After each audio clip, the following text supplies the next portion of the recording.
Сіздерге мынандай бір керемет хадис айтып берейін. Пайғамбарымыз былай дейді: мұсылманшылықтың керемет ең жақсы көрінісінің бірі адамның өзіне қатысы жоқ нәрсені тәрк етуі дейді. Адам не нәрсені тәрк етеді? Адам өзіне ұнамайтын, өзіне қажет емес нәрсені тәрк етеді.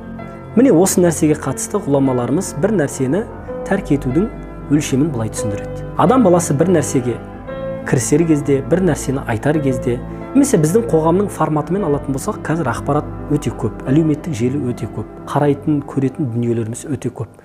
Сол себепті бұны да қоссақ болады. Яғни бір нәрсені қарайын деп, көрейін деп жатқан кезде мына өлшемге саламыз.